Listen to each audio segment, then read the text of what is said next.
Hello everyone, welcome back to my channel. ఈరోజు మన వీడియోలో మనం బతుకమ్మని అసలు స్టెప్ బై స్టెప్ ప్రొసీజర్ ఎలా ప్రిపేర్ చేయాలో నేను మీకు చెప్తానన్నమాట. యాక్చువల్గా మునుపు బతుకమ్మ అనేది బ్రాహ్మణ్స్ ఇంట్లో ఇంకా కొమటోళ్ళ ఇంట్లోనే చేసేవారు అనమాట. తెలంగాణ రాకముందు ఎక్కువగా బతుకమ్మ ఆడిన జిల్లాలు మాత్రం మెదక్, నిజామాబాద్, కరీంనగర్ ఈ జిల్లాల్లోనే ఎక్కువగా ఆడేవాళ్ళు.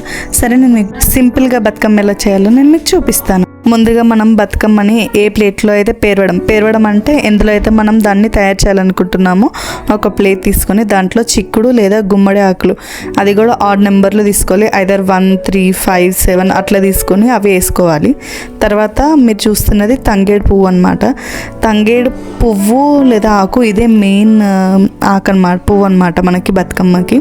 ఈ తంగేడు చెట్టులో కూడా చాలా మెడిసినల్ వాల్యూస్ అనేటివి ఉంటాయి. లైక్ మేనేజింగ్ డయాబెటీస్, ఇంకా స్కిన్ కండిషన్స్, ఏదైనా స్కిన్ డిసీజ్ ఉన్న వాళ్ళు యూజ్ చేయడానికి, ఇంకా కొలెస్ట్రాల్ని తగ్గించడంలో కూడా ఉపయోగపడుతుంది. అసలు బతుకమ్మ అనేది మనం చాలా విశేషమైన పూలతో తయారు చేస్తాము.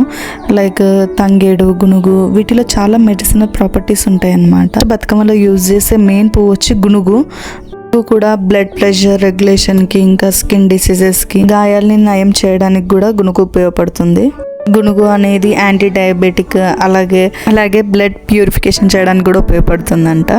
ఫస్ట్ అయితే గుమ్మడి లేదా చిక్కుడాకులు వేసి దాంట్లో కొద్దిగా పసుపు కుంకుమ వేసి తర్వాత తంగిడి పువ్వు పెట్టి తర్వాత గునుగుని పేర్చాలన్నమాట. ఇంకా దాని తర్వాత మన దగ్గర ఏవైతే ఫ్లవర్స్ అవైలబుల్గా ఉన్నాయో ఆ ఫ్లవర్స్తో ఇంకా మనం బతుకమ్మ పేర్చుకోవచ్చు. ఇంకా మనం చుట్టూ ఇట్లా గునుగు పువ్వు పెడతా ఉంటే మధ్యలో ఎంప్టీ స్పేస్ వస్తుంది కదా, దాంట్లో మనము గునుగు తెంపినవి ఉంటాయి కదా ముందు పార్ట్, అదంతా వేసి నింపాలన్నమాట. దీన్నే బతుకమ్మ కడుపు నింపడం అని కూడా అంటారు. అట్లా మనము బతుకమ్మని మంచిగా నిండుగా కడుపులో నింపుతూ మంచిగా పేర్చుకోవాలన్నమాట. ఇది లాస్ట్ బతుకమ్మ అయితే మనకి కోన్ షేప్ లాగా వస్తుంది. బతుకమ్మను కూడా నీట్గా పేర్చుకోవాలి. మనం ఏంటంటే బతుకమ్మ ఒకసారి పేర్చిన తర్వాత దాంట్లో నుండి ఒక్క పువ్వు కూడా కింద రాలిపోకుండా చూసుకోవాలి. మనం చెరువులో వేసేంత వరకు బతుకమ్మ అయితే చాలా జాగ్రత్తగా పట్టుకోవాలి. బతుకమ్మని గౌరమ్మలాగా అంటే పార్వతీదేవి లాగానే అనుకొని పేరుస్తారనమాట. పేర్చేటప్పుడు కూడా ఇంకా అట్లాగే పట్టుకొని జాగ్రత్తగా తీసుకొని వెళ్తారు. బతుకమ్మలో మనము ఈ పువ్వులు ఆ పువ్వులు అని స్పెసిఫిక్గా ఏం లేదు. మెయిన్ అయితే తంగేడు, గునుగు ఉండాలి. మనం ఇంటి దగ్గర ఇంటి చుట్టుపక్కల పూసే ఏ పూలు పెట్టైనా మనము పేర్చుకోవచ్చు. ఇట్లాగా మంచిగా కడుపు నింపుతూ బతుకమ్మని మొత్తంగా పేర్చుకోవాలి. తర్వాత బతుకమ్మ అంతా వేచిన తర్వాత లాస్ట్కి మధ్యలో ఒక పువ్వు పెడతారు, దాన్ని శిఖలం పువ్వు అంటారు. శిఖలం పువ్వు అంటే ఇంకా అదే క్రౌన్ లాగా అనమాట. పువ్వు రోజ్ పెట్టారనమాట శిఖలం లాగా. ఇంకా మన బతుకమ్మ అయితే తయారైపోయింది. ఇది మన అట్ల బతుకమ్మ. అట్ల బతుకమ్మ స్పెషల్ ఏంటంటే ఈరోజు మనం నైవేద్యం అట్లు తీసుకుని వెళ్తాము.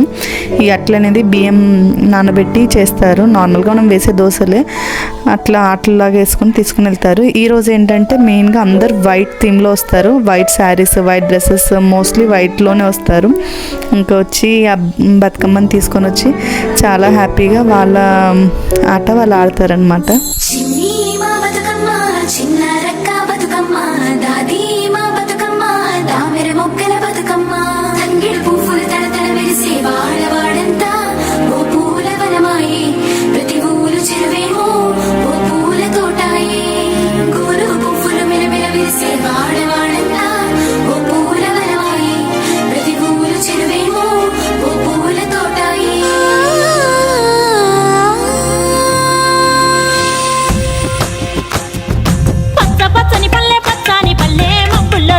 వాకిళ్ళు ఉచ్చి ముగ్గులు పెట్టింది, అందాల బొడ్డమ్మ వాకిట్లో పెట్టి జైలెత్తి మొక్కింది, కాపాడమంటూ గౌరమ్మ నడిగింది.